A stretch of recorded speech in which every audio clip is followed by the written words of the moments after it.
মানিকগঞ্জের ঘিওর উপজেলা প্রশাসনের উদ্যোগে স্থানীয় সরকার, পল্লী উন্নয়ন ও সমবায় মন্ত্রণালয় বাস্তবায়নে সোমবার সকালে উপজেলা হলরুমে দিনব্যাপী বিকেন্দ্রীকৃত পরিবীক্ষণ, পরিদর্শন ও মূল্যায়ন DMI পদ্ধতি বিষয়ক প্রশিক্ষণ কর্মশালা অনুষ্ঠিত হয়।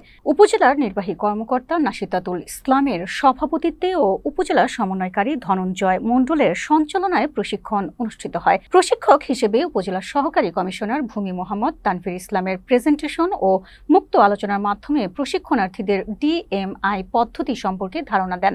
প্রশিক্ষণে ইউপি চেয়ারম্যান, ইউপি প্রশাসনিক কর্মকর্তা, হিসাব সহকারী এবং কম্পিউটার অপারেটরগণ উপস্থিত ছিলেন। একজন বিচারক তার যে ভাষ্য সেটি যেখানে লেখেন, যে পত্রে লেখেন সেটা হলো আদেশনামা, আর যে ভাষ্যগুলো লেখেন সেগুলো হলো আদেশ। সংক্ষিপ্ত যে অর্ডারগুলো হয় সেটাই আমরা আদেশনামা করতে পারি। এই আদেশ যখন পূর্ণ রূপ ধারণ করে, অর্থাৎ আদেশের মধ্যে পূর্ণ বিবরণী সহকারে একেবারে সর্বশেষ যে কথাগুলো থাকে সেটাই হলো রায় হিসেবে থাকে। অর্থাৎ আমি বললাম যে আবেদনকারী এই অমক এর বিরুদ্ধে আবেদন করেছেন, বিবাদীর উল্লেখ থাকবে এবং পূর্ণ ঘটনা, আপনি শুনানিতে কাকে পাইলেন, সাক্ষীর ঘটনা সহ যে পত্রটা লেখা হয়, যে আদেশপত্রটা লেখা হয় সেটাই হলো রায়। রায়ে একজন রায় পড়ার মাধ্যমে পূর্ণ ঘটনাটা সে এক রায় পড়লে সে বুঝে যাবে। কথা বুঝতে পেরেছেন? গ্রাম আদালত পরিচালিত হবে।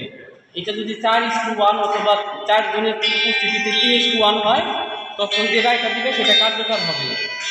এখন এই ক্ষেত্রে 5 জন সদস্যের মধ্যে চেয়ারম্যান মহোদয় থাকবেন হচ্ছে গ্রাম আদালতের চেয়ারম্যান, আর বাকি 4 জন সদস্য থাকবে হচ্ছে আবেদনকারী এবং প্রতিবাদী 2 জন মনোনীত সদস্যের মধ্যে একজন থাকবে ইউপি সদস্য আর একজন থাকবে গণমান্য ব্যক্তি।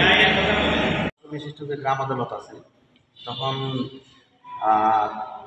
3-1, 3-2 কিংবা 4-1 যখন হয় কিংবা 5-0 হয়, তখন সেটা ডিগ্রি আমাদের রেজিস্টারে লিপিবদ্ধ হয়। আর জরিমানা কোনো থাকলে যে বিষয়টা আছে,